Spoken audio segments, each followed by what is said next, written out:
Olá, amigos, a mais um Café, Palavra e Companhia. Como nós falamos no vídeo anterior, hoje nós vamos falar um pouco sobre um teórico qual eu escolhi, que chama Viktor Frankl.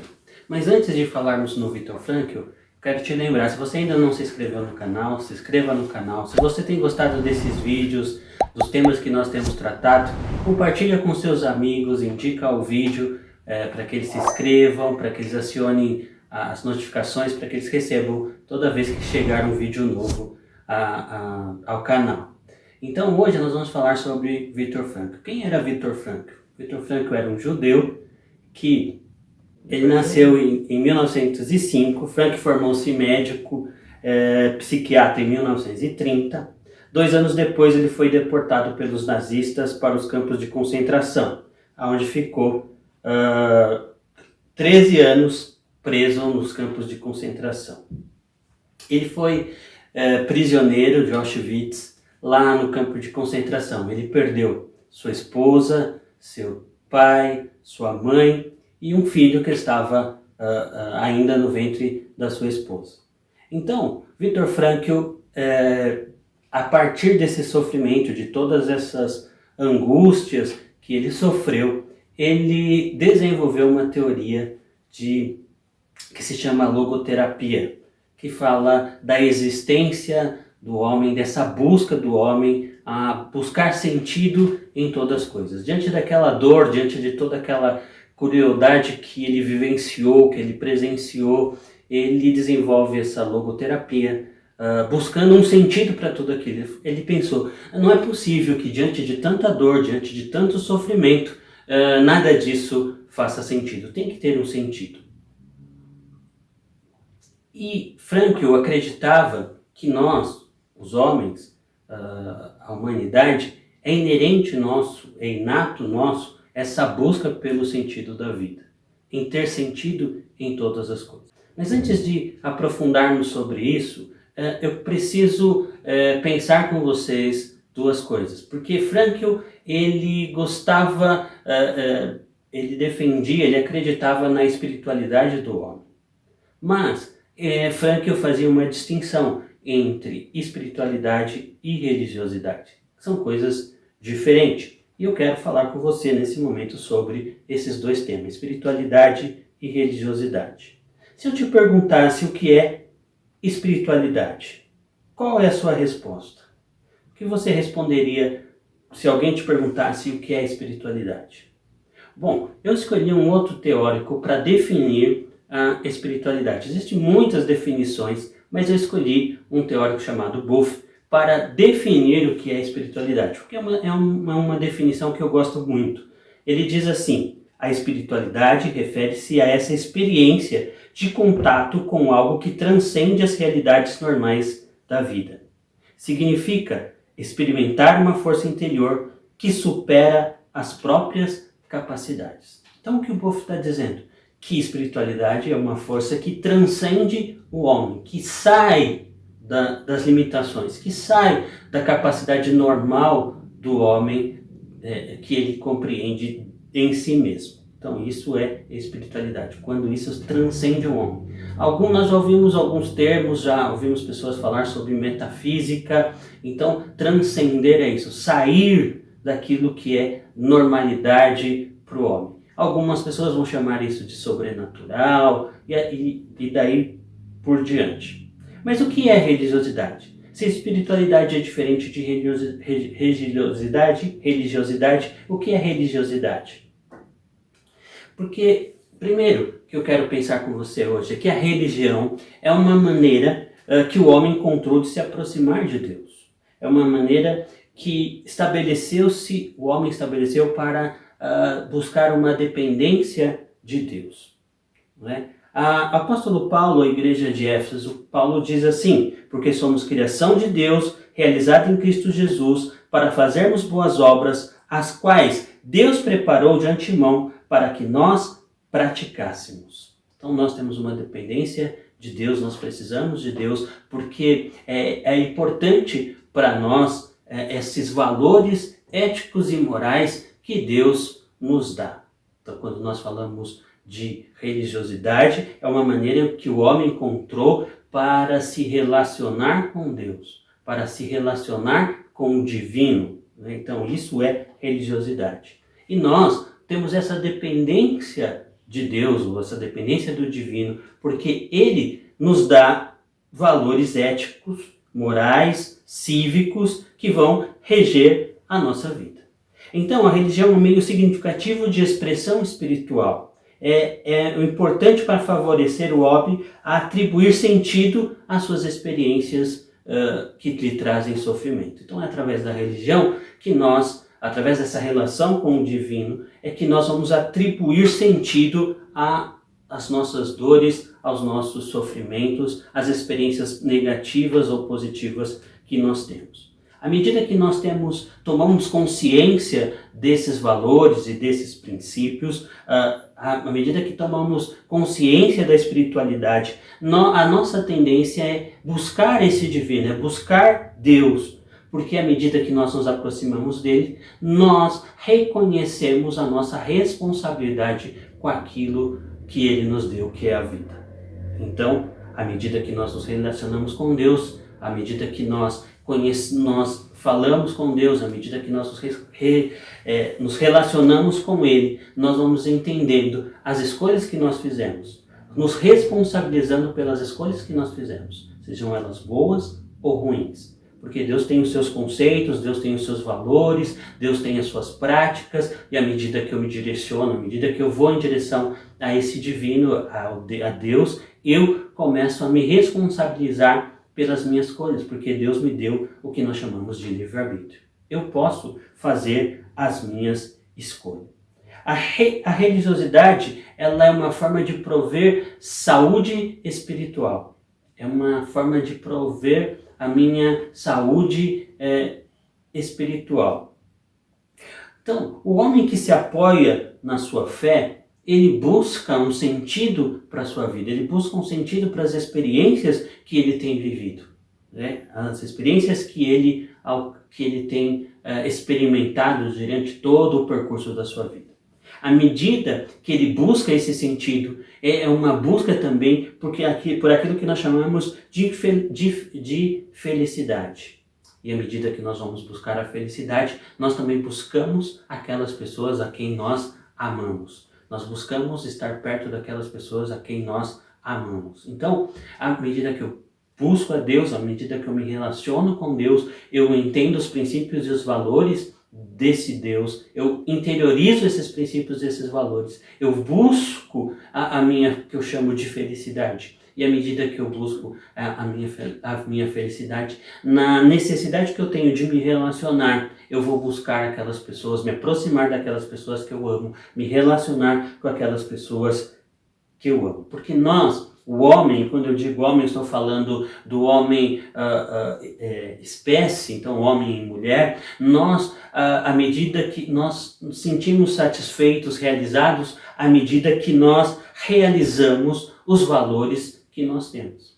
Então, melhor dizendo, à medida que eu consigo realizar aquilo que eu tenho como valor, aquilo que eu tenho como importante, aquilo que eu entendo que tem um sentido para a minha vida, um propósito maior para a minha vida, eu me sinto feliz, eu me sinto realizado. É isso que Viktor Frankl, dentro do campo de concentração de Auschwitz, ele começou a perceber, entender, e por isso ele desenvolveu a logoterapia.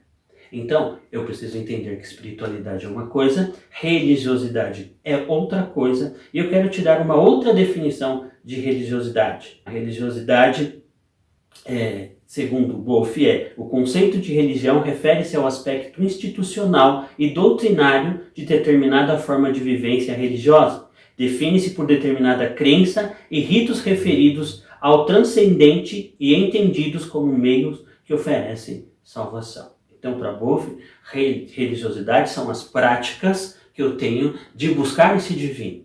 Então, é a forma institucional, a igreja, os cultos, os templos, onde é feita essa adoração, a forma como é feita essa busca e essa relação com Deus. Isso, para Wolff, é religiosidade. Religiosidade também vem da palavra religião, que significa, que deriva de um verbo latim que diz religare, que significa religação com o divino. Então, religiosidade é essa minha busca em religar com o divino, eu me conectar com o divino, eu me conectar com Deus.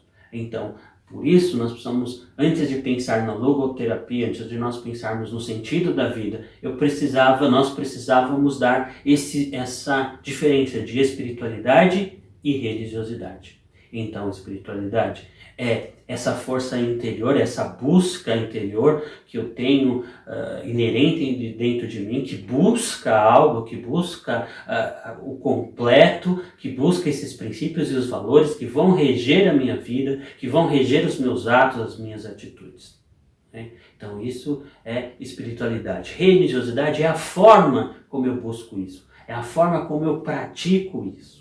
Então, hoje em dia, há muita confusão entre religiosidade. Para muitas pessoas, se eu perguntasse o que é religiosidade, ela diria que é uma pessoa que não sai da igreja, uma pessoa que tem muitos atos religiosos e daí para frente. Então, religiosidade é a forma como eu pratico essa busca ao divino, a forma como eu me relaciono com esse divino. No vídeo passado, eu falei de Heidegger, que ele nos diz que nós somos muitas vezes lançados, ou nós temos esse entendimento, somos lançados no mundo sem uma escolha pessoal, sem um conhecimento prévio deste mundo.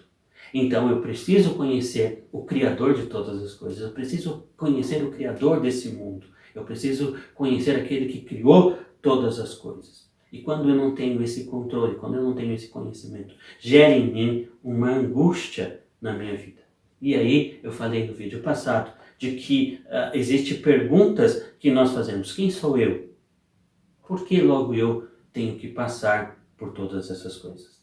E quem desenvolveu essa teoria, ou essa terapia chamada logoterapia, logo de existência, dessa busca do entendimento da nossa existência, é Viktor Frankl, o qual eu citei no começo desse vídeo, que sofreu muito naquele campo de concentração.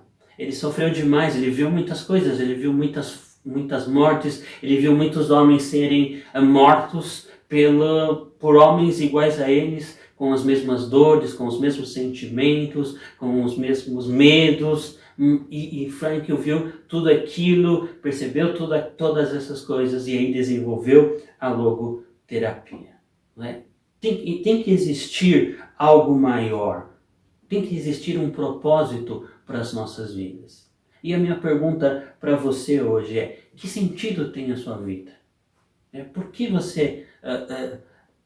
qual é a busca que você está vivendo? Nessa situação que você está vivendo, qual é o sentido de tudo isso? Porque traz essa angústia e este tormento à sua vida. Para Frankl, todo sofrimento, toda dor, ele tem um propósito maior. Ele pensou naquele momento que ele vivia ali angustiado em Auschwitz. Tudo isso que eu estou passando tem que ter um propósito maior. Ele havia perdido pai, mãe, havia perdido um filho, a esposa, e o que manteve ele vivo ali, o que manteve ele forte ali, quando ele compreendeu, quando ele entendeu de que tudo isso que ele havia passado, tudo aquilo que ele estava passando, deveria ter um propósito maior para a sua vida. Deveria levar ele a um conhecimento maior. Então, para Frankl, à medida da dor, do sofrimento, à medida que eu busco sentido para a minha vida, isso me impulsiona a avançar, a alcançar aquilo que eu espero, aquilo que eu desejo. Então, o homem ele é capaz de viver em busca do sentido da sua existência. E todos nós, e nesse tempo específico que nós estamos passando, talvez esse seja o grande questionamento da nossa vida. Qual é o sentido da nossa existência? Qual é o sentido de passar e enfrentar tudo isso que nós estamos enfrentando? Então, Frankl ele se posiciona e entende de que o ser humano ele precisa conhecer qual é o propósito maior para a sua vida, qual é o propósito maior diante de todas as experiências que ele está passando. E para Frankl, o homem é insubstituível. Nós temos uma responsabilidade com a nossa vida, nós temos uma responsabilidade com a nossa existência. O divino, Deus, seja qual é a maneira que você se relaciona com esse divino, como você o chama, nós cristãos chamamos de Jesus, chamamos de Deus, tem que ter um sentido. Ele nos presenteou com uma vida e nós temos uma responsabilidade com a nossa vida. Temos uma responsabilidade daquilo que nós fazemos de nós mesmos. Então, não há ninguém que eu possa atribuir essa responsabilidade da minha vida. Eu tenho essa responsabilidade da minha vida, cabe a mim. Sou eu que faço as escolhas. Para onde eu vou, o que eu quero fazer, quais são os objetivos da minha vida, quais os desafios que eu preciso enfrentar, quais os desafios que eu preciso derrubar, quais os obstáculos a serem batidos. Nós temos uma responsabilidade com aquilo que nós recebemos. Não importa a dificuldade, a circunstância que nós estamos vivendo. Nós temos uma responsabilidade com as nossas vidas. Não é? Então, Frankl, ele desenvolve essa teoria da logoterapia e ele coloca essa teoria, essa terapia, esse entendimento da busca do sentido da vida, como facilita-nos a buscar o sentido e o propósito da nossa vida em base a três temas, ou em base a três situações importantes. Não é? A primeira é a busca de um ideal. A segunda é o amor a alguém. E o terceiro é a aceitação do sofrimento. Então, para Frankl, eu busco o sentido da minha vida. Eu tenho uma maior facilidade para entender o sentido da minha vida à medida que eu, como pessoa, tenho um ideal. À medida que eu tenho amor por alguém. E à medida que eu aceito o sofrimento como algo para um propósito maior. No próximo vídeo, nós vamos estar falando sobre esses três aspectos. O ideal, o amor por alguém e a aceitação do sofrimento. Não é? Se você gostou desse vídeo, dá o seu like aí, compartilha aos seus amigos, peça para eles se inscreverem no canal, compartilhar o vídeo, tocar no sininho para receber as notificações e no próximo vídeo nós vamos dar continuidade ao sentido da vida. Enquanto nós vamos nos encontrar na outra semana, durante esse período, eu quero que você pense, qual é o ideal da sua vida? Qual é o amor por alguém que você tem? Você se ama? Você ama alguém? E o sofrimento? E as dores que você tem? Essas experiências ruins que você tem vivido? Como você tem lidado com isso? Até o próximo encontro, quando nós vamos falar sobre essas três coisas. Te espero no próximo Café, Palavra e Companhia.